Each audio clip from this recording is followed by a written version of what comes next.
Srilatha Rajamani.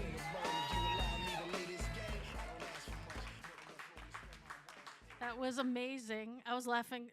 It's been a long time since I've laughed that hard. That was amazing. That was fantastic. So, like most of you, I used to be a nun. Very relatable. That's very relatable in stand-up comedy to get up and start to talk about how you used to be a nun. And people, like sometimes in straight clubs, people will be like, oh yeah, whatever, Sister Mary Boldyke. But I used to be a nun with the outfit and everything.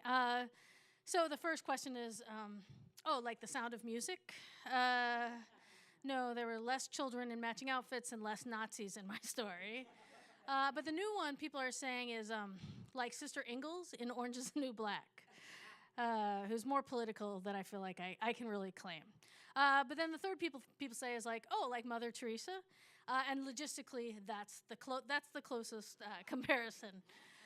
So I was raised evangelical Christian, and yet still I managed to convert to Catholicism, which, by the way, nobody has ever done in the history of all protesting. As a Protestant, nobody has ever. And I managed to join the most conservative, the most oppressive order of Catholic religious nuns. So, good for me.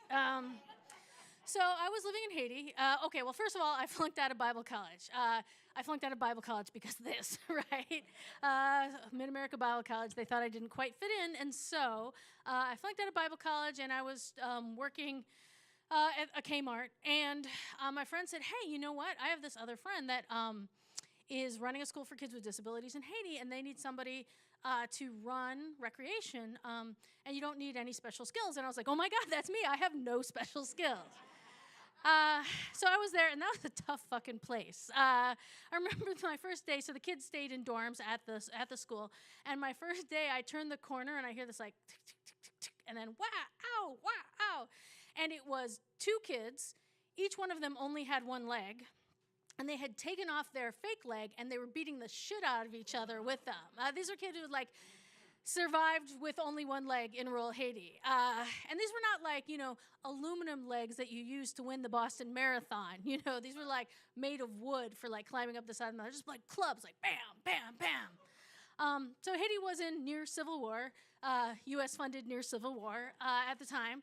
And so the school closed and sent the kids back to the provinces because there was bombs in the capital and stuff.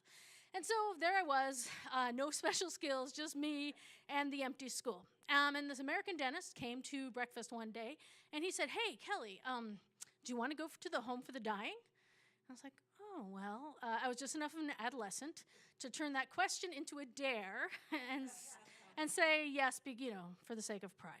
So we walked over to the home for the dying, such a cheery name. And as we walked in there, I see this this figure go by in all white and a little blue.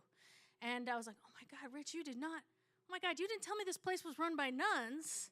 And I was like, oh, okay, what do you do around a nun? I was like, I grew up evangelical Christian. I was like, what do you do around a nun? What do you do around a nun? I was like, okay, do you kiss a ring? No, I think that's the Pope.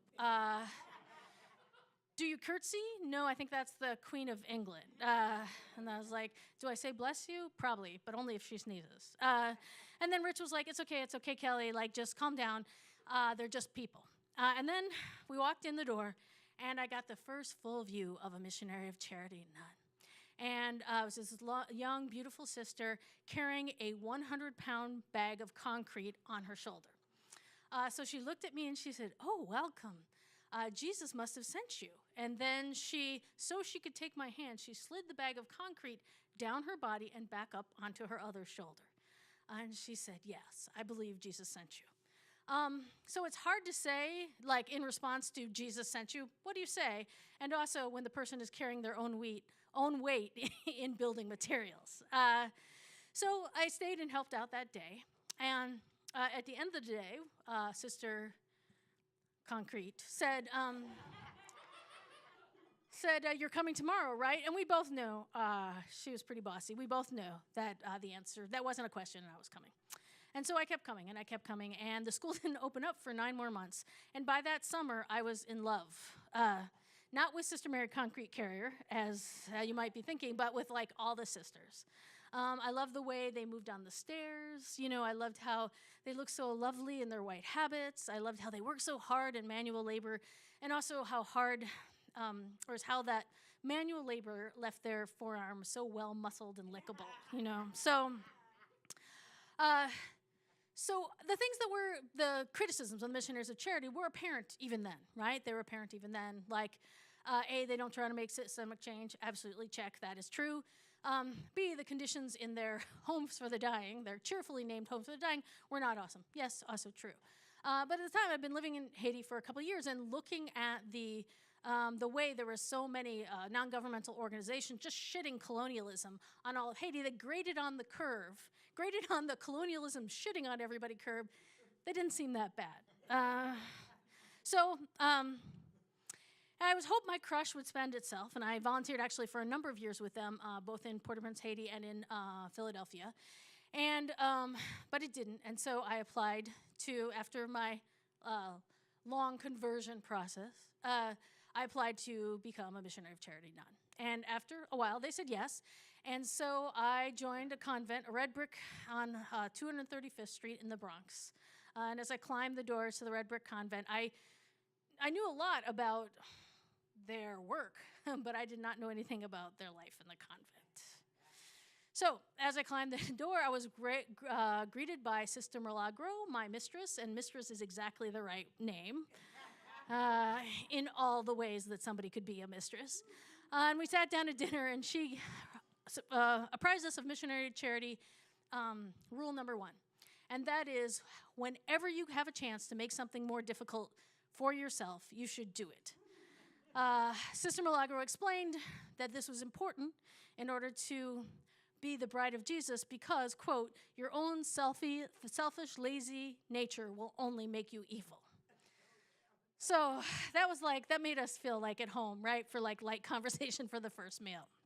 So my sisters and I, my group sisters and I, we wanted to like, you know, be faithful to the missionaries of charity charism. We wanted to choose at what we called holy inconvenience. But the problem was every time we tried, the missionary of charity way of life actually beat us to it. Like, for example, we didn't use deodorant.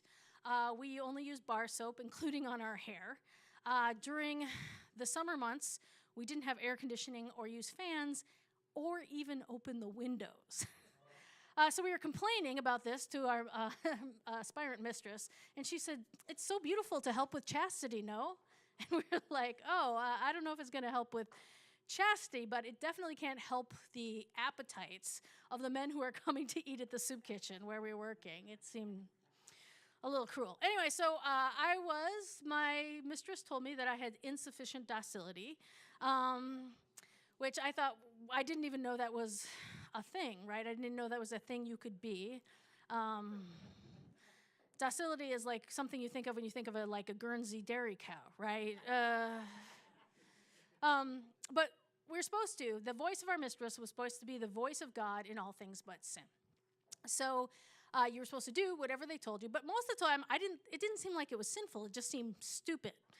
Like one day we came home, we'd been working in the soup kitchen all day, and Sister Milagro said, today, sisters, because we love Jesus, we're going to move the dining room from the dorm and the dorm into the dining room. And even if I managed to say what we were supposed to say is, yes, sister, thank you, sister. I know the BDSM overlap is significant of the Venn diagram there. Venn diagram like that. So even if I could say, yes, sister, thank you, sister, which was the only acceptable verbal response, they would say that I walked away like my shoulders were angry, which is like too much for a bunch of nuns, go figure. Holy Week of my first week, first of all, Holy Week for nuns, it's a big deal. And we spent the entire week in endless recitations of gruesome, detailed accountings of the crucifixion. If you can imagine maybe somebody reading a script from the X-Files mixed with a script from Law and Order SVU, while you're trying to eat, that's kind of what it was like. And as we were cleaning our already spotless convent, which is, it's hard, it's hard to clean something that's already clean, like the invisible dirt. You never know when you're finished. So, like we're cleaning the bottom of the sinks or disinfecting the top of the door jambs. And Sister Milagro said to me, "Sister, when things are neat and orderly, what does it remind you of?" And it reminded me of obsessive compulsive disorder. But it turns out the right answer was God.